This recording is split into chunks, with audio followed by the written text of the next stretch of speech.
Bien, pues como habíamos convocado para esta sesión especial del Colegio Nacional de Abogados Municipalistas, nos hemos reunido para analizar el paquete de reformas presentadas por el presidente de la República en febrero pasado, particularmente aquellas que tienen incidencia en el ámbito del Poder Judicial.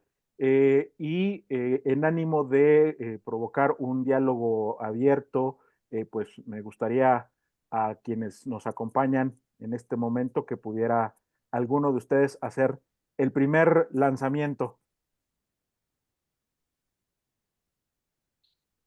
Uno de nosotros Bueno, ya tiene muy estudiado el tema, ¿no? Creo que sí, incluso publicó una columna recientemente. Así que, Marcos, por sí, favor. bueno, el objetivo de esta reunión es la de analizar, reflexionar un poco sobre pues, la tan sonada reforma judicial, ¿no? El llamado Plan C, famoso, planteado por el presidente. Y hay que recordar que el pasado día 5 de febrero, día de la Constitución, el presidente mandó un paquete de 20 iniciativas a la Cámara de Diputados. Y dentro de esas 20 iniciativas venía justamente la de reforma judicial. Eh, ha causado un gran revuelo, ha causado mucha preocupación incluso, porque si bien toca muchos temas, yo detecto así, a grosso modo, unos 10 puntos importantes. Me parece que es uno en particular el que genera toda la preocupación y todo el debate, ¿no? Y me refiero, desde luego, a la idea del presidente de que los ministros de la Suprema Corte y también magistrados y jueces sean seleccionados por la vía del voto popular. Esto pues es lo que ha causado mucha preocupación, insisto, porque es algo sumamente extraño, eh, no solo para México, sino para el mundo. Es un asunto rarísimo de encontrar algún momento en la historia del mundo, algún país donde se haga esto. Después de mucho escarbar, encontramos que básicamente solo en Bolivia ocurre algo similar. Cuando hablamos, claro, de las cortes nacionales, de los Ujú. grandes tribunales del país, ¿no? Digamos el equivalente a nuestra Suprema Corte de Justicia, pues solamente en Bolivia su equivalente es seleccionado así por el voto popular. Y hay que decir que ha resultado en un desastre. No hace mucho que tienen este modelo en Bolivia. Esto lo promovió en su momento el entonces presidente Evo Morales. Hizo una reforma por allá de 2009-10. Se empezó a implementar en 2011. Y bueno, se hicieron elecciones, creo que en ese año 2011. Y se seleccionaron pues, el equivalente de nuestra Suprema Corte y otras cortes nacionales, ¿no? Digamos el equivalente de nuestro Tribunal Electoral, etc. Y resulta que para el año 2016 pues ya quedó clarísimo que el presidente Evo Morales tenía plenamente cooptadas estas cortes. Es decir, como se puede pues intuir que sucedería en México, en aquel país hermano, pues también el presidente en turno lo que hizo fue manipular la elección, aprovechar pues su estructura de partido y de gobierno, etcétera, pues para colocar en los tribunales a personas totalmente afines, si no es que incondicionales a su persona.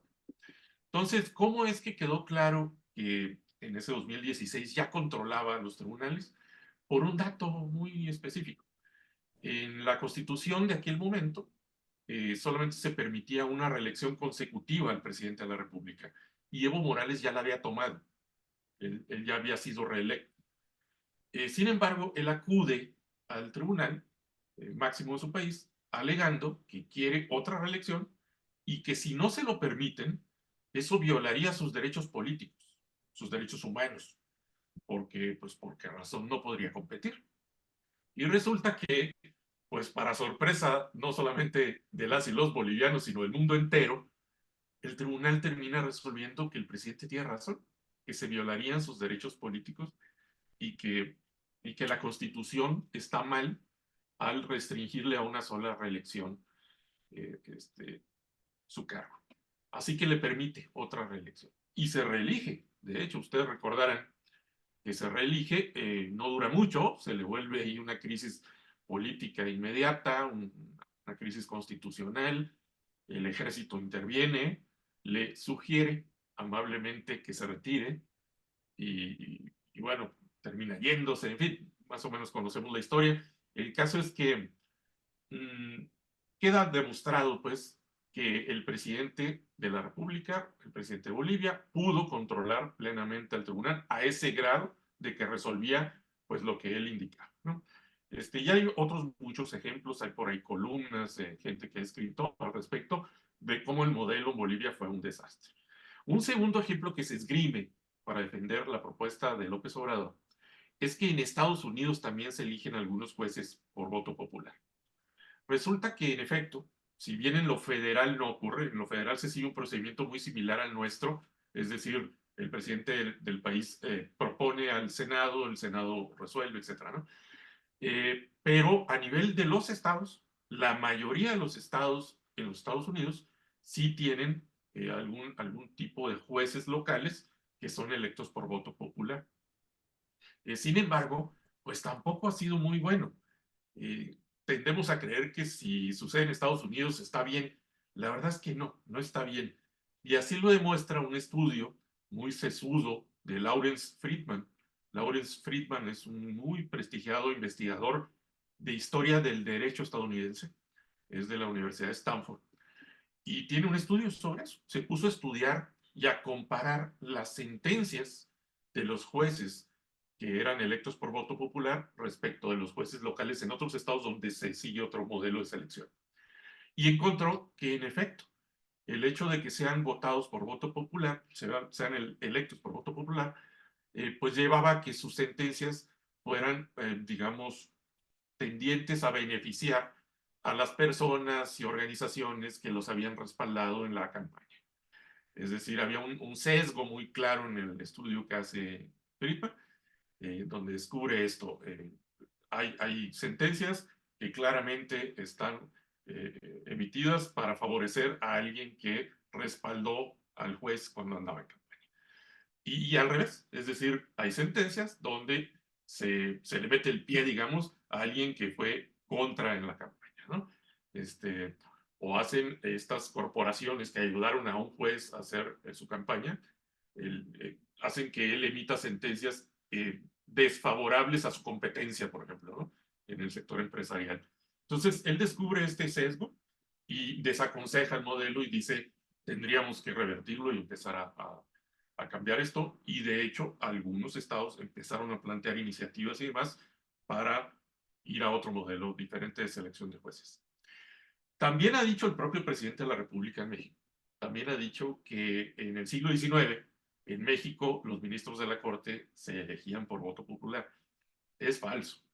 En realidad, todos los cargos en el siglo XIX se seleccionaban por voto indirecto. Había un modelo por el cual los estados, digamos, los que tenían derecho a votar, que era, digamos, un voto censitario, es decir, solamente algunos podían votar, ¿no? Si tenías propiedades, si eras notable. Estos notables votaban por electores y esos electores seleccionaban de las propuestas que llegaban de los estados a los ministros. Entonces, no es exactamente por voto popular, no es en las urnas, es una cosa muy diferente. Pero además, aunque así fuere, pues estamos hablando del siglo XIX, ¿no? Ya debería estar bastante superado el asunto. Bueno, entonces yo he encontrado esos tres argumentos a favor de que en México exploraremos la posibilidad de elegir a nuestros jueces así. Y los tres, la verdad es que pues, lo que demuestran es que no conviene. Y alguien por ahí mencionaba también el caso de Japón. También es falso, el caso de Japón también es indirecto. Ya me puse a medio indagar y no es igual a lo que está planteando el presidente López Obrador. Entonces, bueno, hay razones para sostener que sería un gravísimo error. No solamente por esto que menciono, sino de fondo. Si nos ponemos a analizar, por ejemplo, lo que han dicho los investigadores del Instituto de Investigaciones Jurídicas de la UNAM, que por cierto dio pie a una queja del presidente diciendo que por qué se meten, ¿no? Pues faltaba más, ¿no? Los investigadores del Instituto de Investigaciones Jurídicas de nuestra máxima casa de estudios, si no se pueden meter ellos a reflexionar sobre una reforma de fondo al Poder Judicial, pues quién puede hacerlo, ¿no? Pero bueno, eso dijo el presidente, que por qué se mete. Bueno, en sus análisis lo que dicen es que es un dislate, es una locura, dicen, porque, a ver, la función principal del Poder Judicial Federal es protegernos a todos los ciudadanos justamente de los posibles abusos de poder, de los abusos de la mayoría. Es decir, para eso está el amparo. Uno acude al amparo, pues justamente porque se dice doliente de un abuso de poder. Y el Poder Judicial lo que hace es hacer un contrapeso a ese poder y decir, oye, no, frénate, ¿no? Ese es el sistema de pesos y contrapesos, de check and balances que dicen los norteamericanos, ¿no? Que es fundamental en un sistema donde rigen los derechos humanos, donde rige una democracia constitucional. Pero además, dicen estos investigadores, pues no olviden que en ese sentido, el Poder Judicial tiene una función contramayoritaria. Es decir, es un sinsentido pedirle a la mayoría del electorado que elija a quienes van a hacer una función para detener, frenar los abusos de una mayoría. Entonces, si sucede eso, pues en automático, pues ya no habrá quien frene los abusos de una mayoría.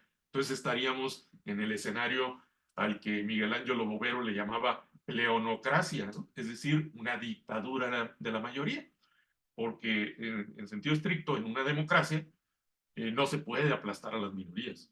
La regla de la mayoría sirve para tomar decisiones, pero esas decisiones no pueden implicar arrasar a las minorías, ¿no? Por eso tenemos derechos humanos y un sistema, pues, para frenar esos abusos. Entonces, lo que se quiere hacer, lo que se está planteando en esta iniciativa, pues da el traste con todo esto, con todo ese modelo de protección de derechos humanos, da el traste con el Estado de Derecho, da el traste con la democracia constitucional, que exige la vigencia de contrapesos y de límites al poder, y me parece pues entonces que es una pésima idea. Por lo pronto hasta ahí lo dejo para otras participaciones. Gracias, presidente. Al contrario, gracias, Marcos. Bueno, no sé si Alberto o Rubén tengan algún comentario. A mí me gustaría, hay un aspecto, Marcos, de tu exposición que también he estado yo reflexionando en algunos otros escenarios y que me resulta bastante preocupante y que tiene que ver con los jueces en campaña y específicamente la financiación a esas campañas.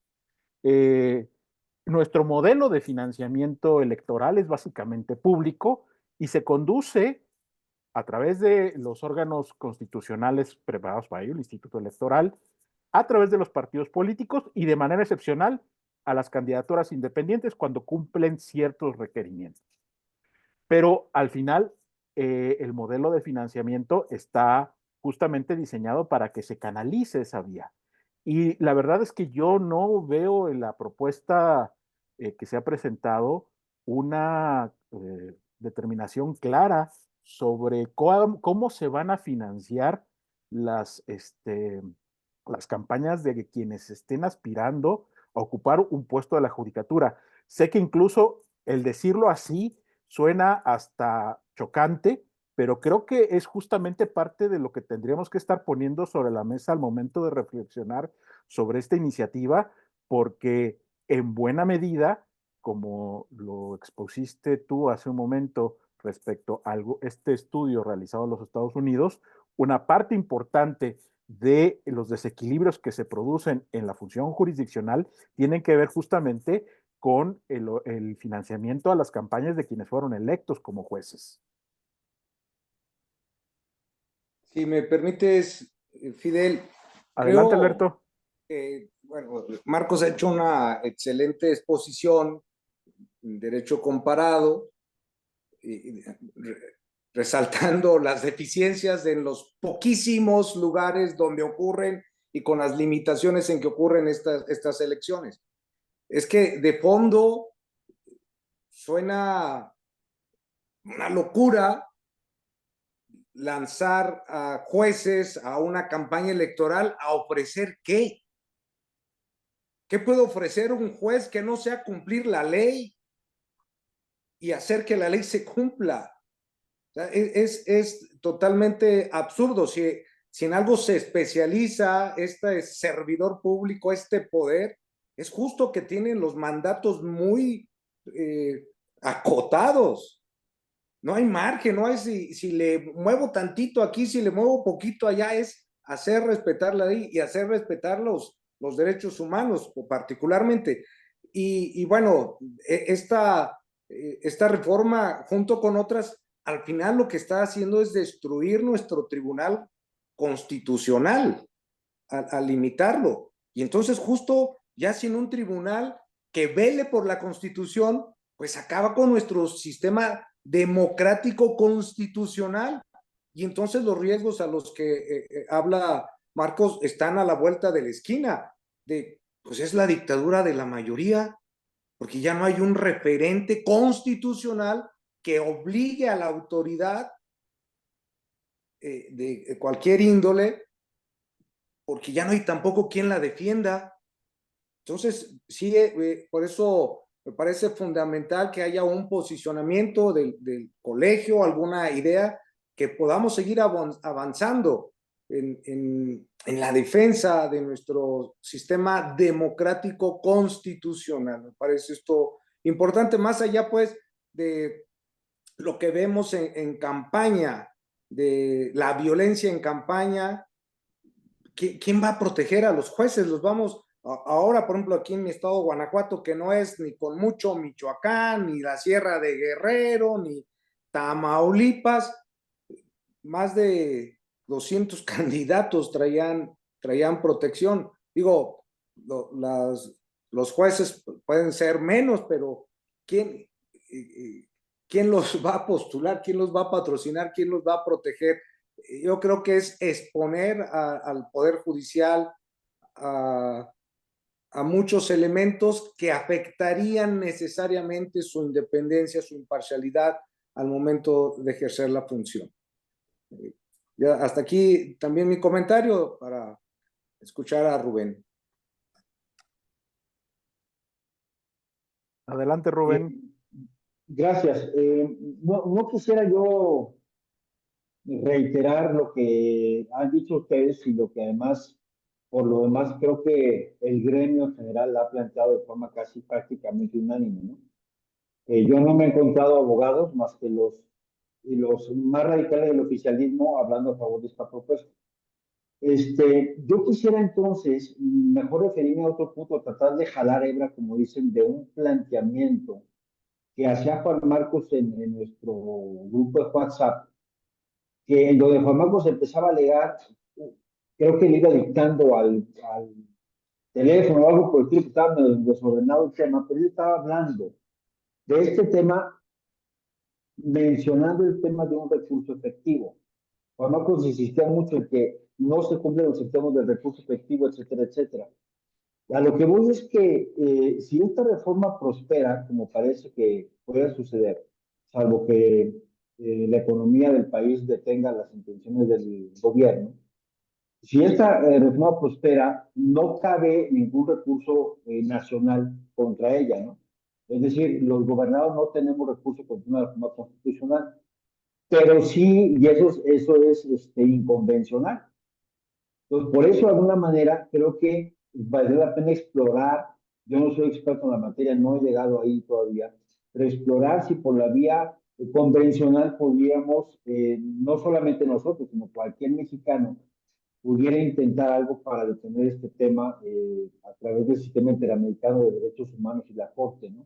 Creo que es algo que tenemos que explorar. Ahora, eventualmente con aquello de que los jueces del Distrito de Amparo están obligados al control de la convencionalidad, ¿no?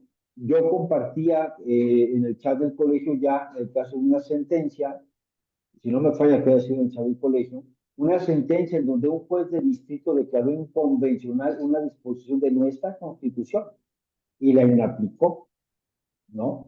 Cuando se supone que no les alcanza, pues el juez dijo, sí me alcanza. Convención de Derechos Humanos contra Constitución Política de Estados Unidos Mexicanos, inaplica la Constitución un juez de distrito en un amparo, ¿no? Entonces, eventualmente, podríamos incluso intentar el amparo contra la reforma constitucional, alegando cuestiones de convencionalidad, a ver cómo nos va. Pero creo que estamos un poco obligados a pensar en cuáles son los recursos con los que contamos los mexicanos para defendernos de una atrocidad como esta, ¿no? Porque todas nos van a querer aplicar a nivel constitucional y tienen con qué eventualmente. Entonces, si nos sometemos a que no tenemos recursos con una reforma constitucional, pues esta puede ser la menos peligrosa de todas, quién sabe qué más venga en el camino, ¿no? Entonces, no sé si alguno de nosotros es internacionalista o tenemos algún abogado internacionalista en el colegio o experto en el régimen interamericano de derechos humanos que nos pudiera ayudar a revisar este tema, ¿no? Termino diciendo que sin duda tenemos que posicionarnos, nos tenemos que posicionar además en el método que se pretende usar para legitimar la propuesta, ¿no? La consulta del fin de semana pasado, por ejemplo, ¿no? La encuesta.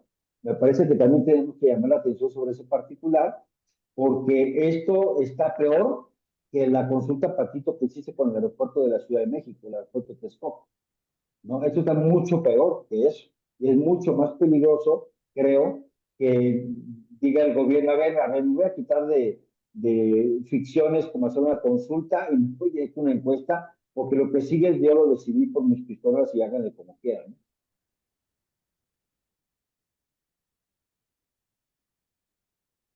Sí, correcto. Gracias, Rubén. No sé si alguien más tenga algún punto. Marcos. Sí, sí, presidente. Un poquito, digamos, complementar o hacer una reflexión sobre los comentarios que ustedes mismos han hecho. Planteas tú, presidente, el problema del financiamiento. Efectivamente, poco o nada se dice en la iniciativa sobre el financiamiento de la campaña de juzgadores, salvo que no aplicaría financiamiento público, ¿no? Como en las campañas de los partidos, y que los partidos no podrían intervenir. A ver, entonces me surge la preocupación que tú tienes, presidente, porque pues entonces los intereses de quién, los intereses económicos de quién van a terminar defendiendo los jueces, ¿no? Es un asunto importantísimo. O sea, ¿quién va a financiar la campaña de un juez? Y ¿con qué intención? ¿Con qué interés? ¿Qué efectos va a tener eso? Me parece que eso no se puede dejar así a la ligera y simplemente no aclararlo, por lo menos antes de aprobar nada, ¿no? Decía Alberto también del tema de las propuestas de campaña. ¿Qué van a salir a proponer los candidatos a jueces, ¿no? Y magistrados y ministros? Pues mira, yo me puedo imaginar que pues va a haber, por ejemplo, mucho populismo penal, ¿no? Populismo punitivo que se llama, ¿no? Por ejemplo, olvídate de un juez que plantee lo que ya nos exigió por resolución vinculante la Corte Interamericana de Derechos Humanos, en el sentido de eliminar esta figura de la prisión preventiva oficiosa y el arraigo. Ambas figuras están en nuestra Constitución. Y la Corte Interamericana de Derechos Humanos dijo, a ver, México, esas dos figuras son inconvencionales, van en contra de nuestra Constitución, de nuestra Convención Americana de Derechos Humanos, y tienes que modificar eso. Entonces, pues, en primer lugar, emite una resolución que deja claro que una constitución puede ser inconvencional, ¿no? Que era un debate que tenía algunos años ahí. Entonces, sí, en efecto, en el caso mexicano hay unos párrafos ahí que resultarían inconvencionales, al menos estos dos que menciona la Corte Interamericana. Yo jamás me podré imaginar en una campaña electoral alguien que quiere ser juez y que salga a decir, señores, vamos a tener que remover estas dos figuras porque pues, la Corte Interamericana nos está obligando a ello. Pues pierde su elección. ¿Por qué? Pues porque es impopular. La gente lo que quiere es pues que metan a la cárcel a todo mundo en cuanto lo acusan, ¿no? Aunque no se le haya demostrado nada, ¿no? Entonces, pues claro, es porque la gente no conoce bien del sistema de justicia, no sabe de derecho, el ciudadano promedio no lo ha estudiado, no lo entiende bien a bien, y se le hace fácil que si alguien es acusado de una cosa grave, pues vaya a la cárcel, ¿no? En tanto vemos si de veras es cierto. Pues la Corte Interamericana, por supuesto, lo ve de manera diferente y ha ordenado al Estado mexicano que modifique esos aspectos de su constitución. Ya había un antecedente por allá de 2011 también, donde la Corte Interamericana le había ordenado al Estado chileno cambiar su constitución en una parte donde permitía la censura previa. No sé si se acuerdan ustedes de aquella película famosa que se llamaba La última tentación de Cristo. Resulta que en Chile pues fue prohibida, no se pudo exhibir. Ya ahorita nos parece cosa menor, porque cuando la vea uno ahora, pues resulta que es hasta light, ¿no? La película no tiene realmente nada escandaloso hoy día, ¿no? Pero en los 90, pues sí era escandaloso. Y entonces prohibieron el régimen de Pinochet, si no me recuerdo, todavía estaba Pinochet, y bueno, el Estado chileno lo prohíbe la exhibición. Y muchos años después, la Corte Interamericana ordena cambiar eso porque es inconvencional.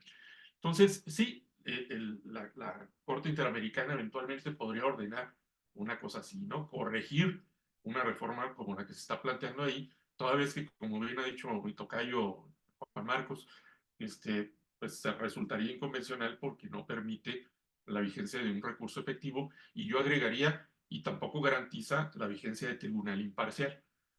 También la figura de tribunal imparcial es una de las garantías penales o de los derechos humanos contenidos en los tratados, ¿no? Entonces, pues sí hay razones para pedirle a una instancia internacional. Yo, sin ser especialista en derecho internacional, entiendo que perfectamente se podría llevar hasta allá, hasta esa instancia del asunto, pero por lo que he visto, pues pasan años, a veces décadas, para que una cosa así resulte efectiva. Y todavía falta que haya voluntad del Estado Nacional en cumplir la sentencia, ¿no? Porque si bien son vinculantes, pues a veces simplemente no las quieren cumplir, y ¿cómo los obligas, no? Tal es el caso de México ahorita, que ha sido obligado por sentencia a hacer esta reforma que les digo y no lo ha hecho. Entonces, contrario a eso, cuando en la Corte iban a ver el asunto, todos los gobernadores, todos, de todos los partidos, enviaron una carta a los ministros pidiendo que no se hiciera eso. Entonces, por lo menos queda claro que los gobernadores de este país no le entienden tampoco al tema. Bueno, en fin, creo que sí se podría llevar hasta allá el tema, pero sería demasiado tarde. Para cuando hubiera alguna resolución en el ámbito internacional, creo que el daño ya estaría hecho. Estaba viendo una entrevista que le hicieron, creo que era a Carlos Elizondo Mayer Sierra, si no mal recuerdo, y él decía, miren, yo creo que puede pasar lo que pasó con el Seguro Popular, de que hicieron un cambio, una sustitución de un sistema por otro, pero eliminaron uno sin saber bien a bien qué iban a construir. Y entonces fue un desastre. Y esto puede volver a ocurrir. Es decir, pueden echar abajo todo el poder judicial que tenemos hoy sin tener muy claro qué cosa van a hacer o cómo van a resolver los problemas de lo que viene. Y entonces nos podemos quedar sin lo uno y sin lo otro. Y en lo que arreglamos el asunto y reconstruimos el poder judicial, pueden pasar muchos años y muchos males, ¿no? Gracias. Hay por ahí, nomás no lo quiero dejar escapar.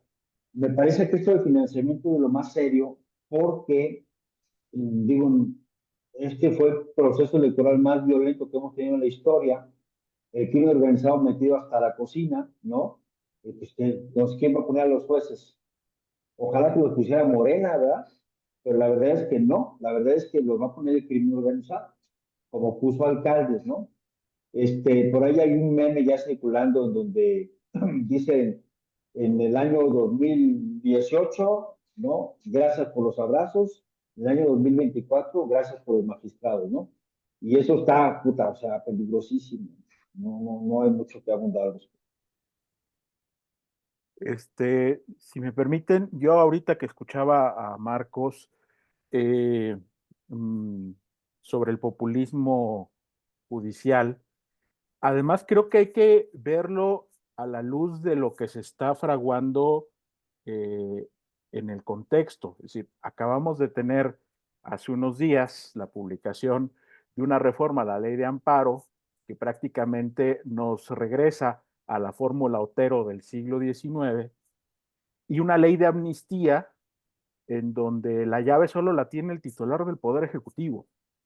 Entonces, estos tres elementos juntos, prisión preventiva oficiosa, ley de amnistía y un amparo de efectos personalísimos, creo que nos deja en una situación de indefensión muy grave para todos los ciudadanos, porque podemos ser prácticamente acusados de cualquier cosa que amerite prisión oficiosa, y estamos a la expectativa de lo que pueda resolver un juez en electo en este contexto y con el carcelero, con una ley de amnistía, dispuesto a abrirte las puertas solo en determinadas circunstancias, ¿no? Entonces, se vuelve una reconfiguración del sistema jurídico penal que puede tener implicaciones, me parece, bastante serias. Adelante, Rubén. Y yo tengo otro comentario tratando, ahorita pensaba, bueno, está claro, digamos, bajo desde la perspectiva de los derechos humanos lo grave de la propuesta, pero si lo vemos desde la perspectiva municipal, concretamente, pues es muy rápido. O sea, el recurso que tienen los municipios se llama controversia constitucional, se resuelve en la Corte, los alcaldes son electos por un partido político y la Corte por otro, ¿no? Entonces, la Corte va a ser integrada por ministros de elección popular, en donde va a tener mayoría alguien, aunque los partidos políticos no tengan participación, y eso va a comprometer seriamente la viabilidad de las resoluciones ciegas en favor de los municipios que van a estar postulados también por partidos políticos. Y ese es el único recurso que tenemos los municipios para podernos defender de lo que sea prácticamente, ¿no? Pues está particularmente grave en tratándose de control constitucional entre órdenes de gobierno, ¿no?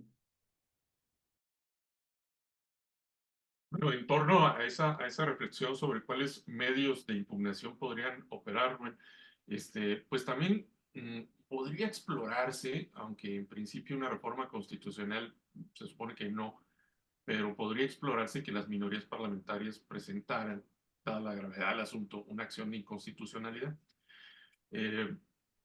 amparándose pues básicamente en el artículo primero, ¿no?, de la Constitución, donde pues ahí se crea, digamos, el bloque de constitucionalidad, que es todo este conjunto del texto de la Constitución, más los tratados internacionales y la jurisprudencia al respecto, tanto de nuestra Corte como de la Corte Interamericana.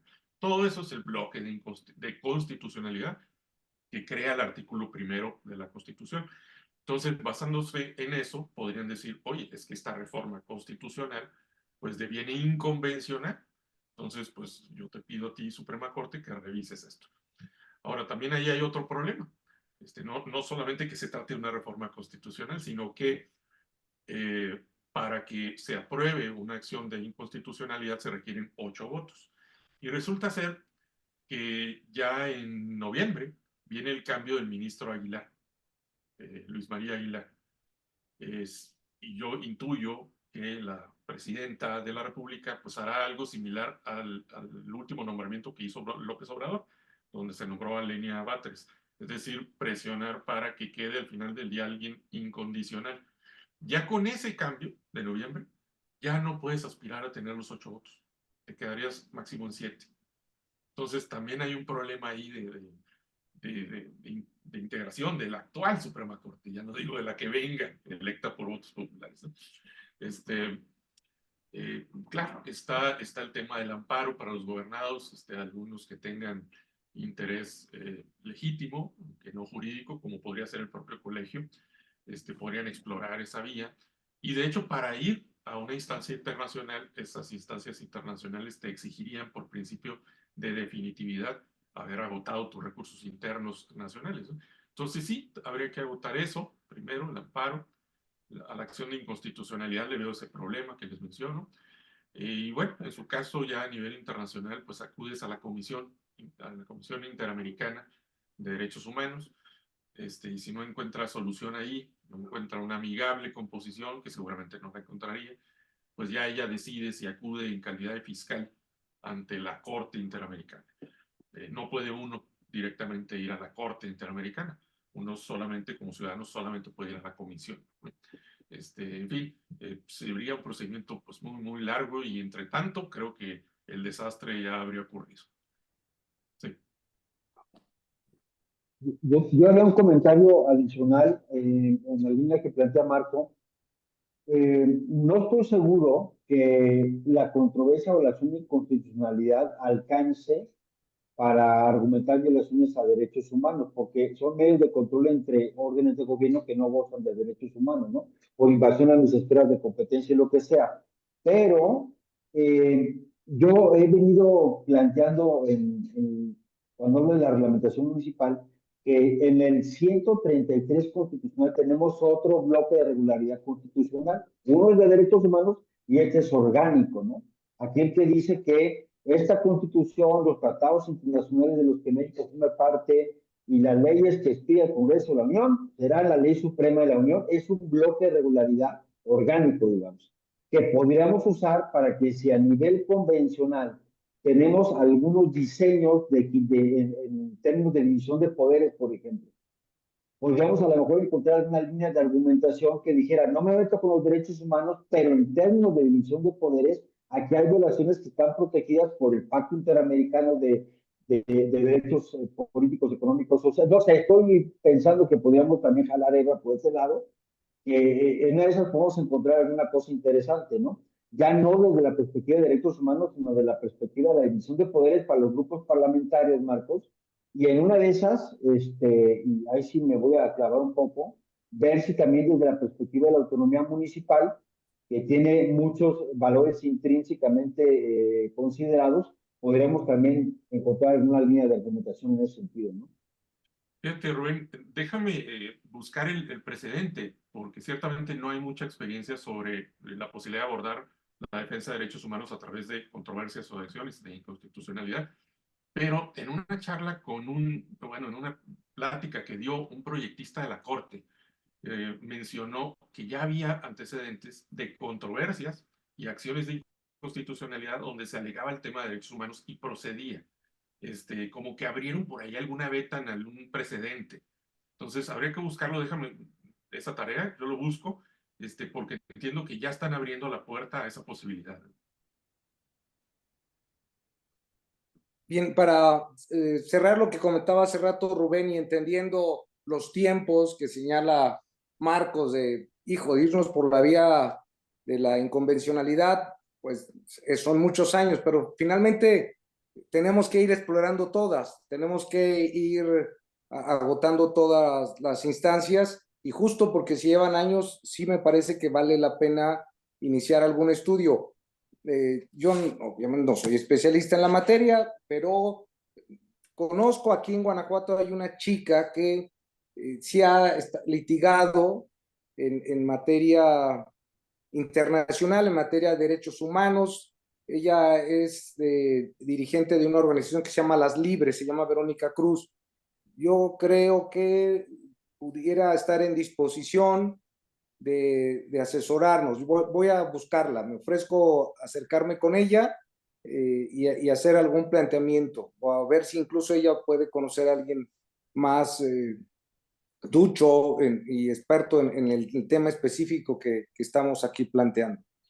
Yo lo presentaría una semana, 15 días máximo al colegio, lo que ella nos orientaría.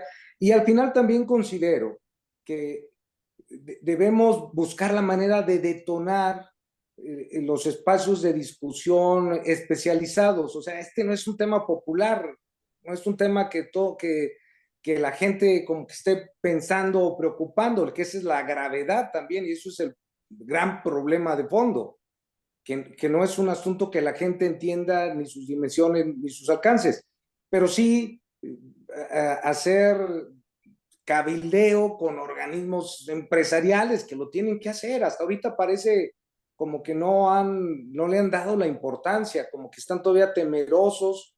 Entonces, ¿cómo hacer un cabildeo a nivel nacional con las organizaciones, no solo de abogados, sino de otro tipo, empresariales, gremiales, donde podamos convencerlos de la gravedad de un cambio de esta naturaleza? Lo que significa ahorita lo que tú estás planteando, mi estimado Fidel, pues era regresar a los tiempos de la monarquía absoluta. Pues yo decido si alguien lo meto a la cárcel, yo decido cuánto tiempo está ahí, yo decido si lo saco o no. Eso es absurdo. O sea, cuando lo empieza a plantear en términos prácticos, es un retroceso brutal. Lo que salió también esta semana el periódico Reforma de que al doctor Graue ya lo traían también en un expediente penal por supuesta defraudación, una cosa así, ¿no?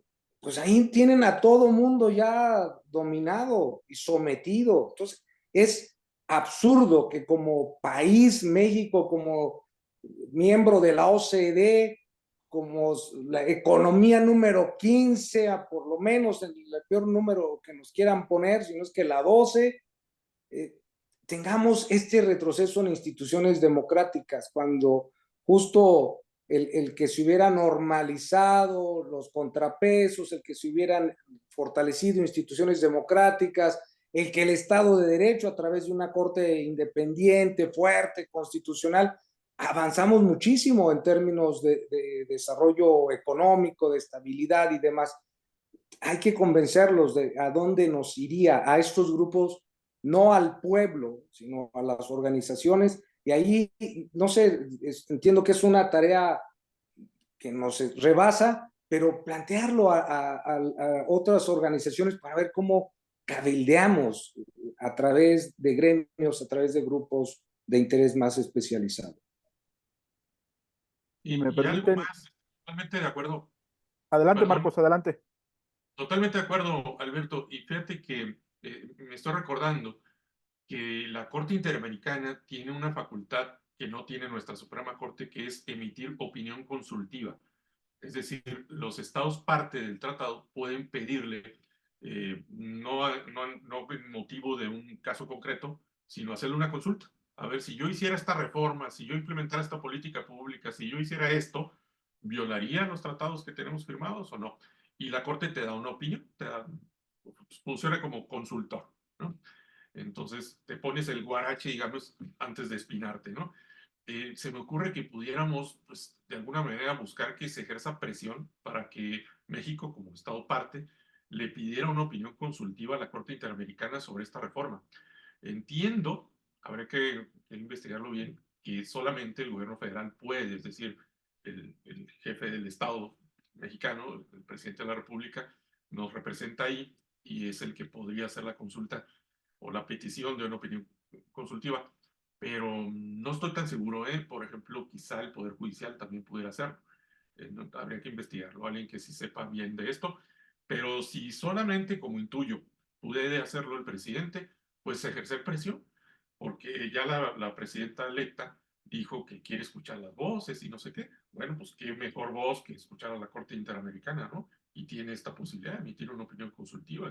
Es una de sus dos grandes atribuciones, ¿no? Además de resolver casos concretos.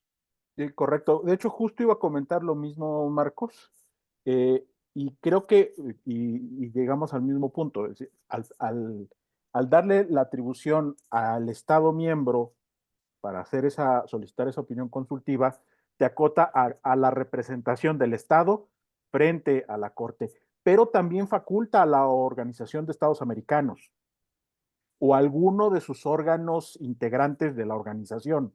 Es decir, son los Estados miembros o la OEA o alguno de los organismos de la propia organización. Entonces, probablemente la presión o el cabildeo, como propone Alberto, habría que canalizarlo más bien hacia los organismos hacia la OEA o alguna de sus áreas integrantes para que fuera, desde, en este caso, un organismo multilateral el que pudiera solicitar la opinión consultiva respecto a la iniciativa de reforma constitucional que se está planteando, como una doble vía para llegar justamente a provocar la opinión de la Corte Interamericana, ya sea por vía del Estado miembro o por vía de la OEA o alguna de sus organizaciones.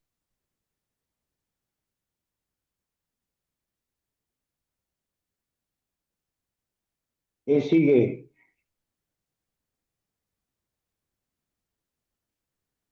Pues yo creo que ya se abordaron los puntos, porque estaba muy claro el tema de la problemática y era las alternativas. Finalmente creo que se da luz sobre ir explorando estas alternativas a partir de la realidad también del colegio. Quiénes somos, cuántos participamos, pero la verdad es que el tema pues bien lo vale y lo que esté a nuestro alcance, hacer nuestro mejor esfuerzo. Bien, no sé, Rubén, Marcos, si quisieran hacer una última reflexión. No, nada más, yo terminaría, creo que tenemos que hacer, sí tenemos que hacer un funcionamiento público, ¿no? No tenemos que echarle demasiada crema a los tacos, o sea, el asunto está bastante contundente. Incluso podríamos, en el ánimo de no saturar de repeticiones el ambiente, adherirnos, ¿no? A lo que han dicho tal y cual organización, y ya, ya, punto, hasta ahí. No me alcanza ahorita para una propuesta más compleja que eso. Creo que está demasiado delicado el tema y que está muy clarita las violaciones que hay, digamos, al Estado de Derecho, como para ponernos ahorita a inventar alguna otra cosa. No, creo que no hay más que hacer por el momento, ¿no? A su mejor opinión. En términos de posicionamiento. Marcos. Pues simplemente de acuerdo con Rubén, con todos, creo que entonces la tarea es, por un lado, trabajar ese posicionamiento, por otro, lo que decía Alberto, es decir, explorar con un abogado internacionalista estas vías que pueda haber en ese ámbito, y ver si podemos, en alianza con alguna otra organización o ejercer algún tipo de presión para que se pueda exigir o solicitar, pues, pero con contundencia, que se haga esta solicitud de opinión consultiva a la Corte Interamericana de Derechos Humanos. Bien, pues creo que por el momento es lo que habría que comentar. Ciertamente la iniciativa resulta preocupante, sobre todo por los efectos que puede tener al diseño institucional del Estado mexicano, y como tal creo que ahí el colegio está llamado a tomar parte en las decisiones que se vayan a producir. Y bueno, pues ahora sí que con esto damos por terminada la sesión. A quienes participaron, Rubén, Marcos, Alberto, muchas gracias. Y bueno, seguramente seguiremos reflexionando sobre y sobre todo los temas que tengan que ver con la vigencia del Estado de Derecho, el municipalismo y evidentemente la defensa de nuestra Constitución. Muchas gracias de nueva cuenta. Sí, si me permites, Fidel, nada más Sí, para adelante, Alberto. completar, Sí, claro. porque, bueno, Rubén dijo muy claramente para no saturar e inventar el agua tibia, el hilo negro de lo que ya se ha dicho, busquemos un posicionamiento y nos sumemos. Marcos decía, bueno, vamos a elaborar. Yo creo que amarrando las dos ideas, integrándolas, es que ubiquemos algún posicionamiento que consideramos más completo y que hagamos simplemente una introducción de por qué nos sumamos y una conclusión en razón de esto y hasta esta explicación que está dando de manera tan clara, ¿no? Para no estar repitiendo lo mismo y estarle metiendo aquí más de lo que ya se ha dicho cuando las ideas son muy contundentes, sí cerrar con el que buscaremos estos espacios, como que esa sea nuestra aportación. Vamos a buscar estos caminos y estas alianzas con este fin. Me parece que cerraría muy bien. Y bueno, pues Marcos, que le gusta la redacción y que es aparte extraordinario y claro, yo creo que él pudiera, si no tiene inconveniente, hacer eso, o sea, una introducción a cuál nos adherimos y una colita en razón de esto, vamos a buscar estos caminos. Me parece que sería muy de una aportación, entonces, ese pronunciamiento. Correcto, muy bien, gracias, Alberto. Bueno, pues así damos por concluida la sesión y estaremos convocándoles de nueva cuenta para cuando la situación así lo amerite. Muchas gracias.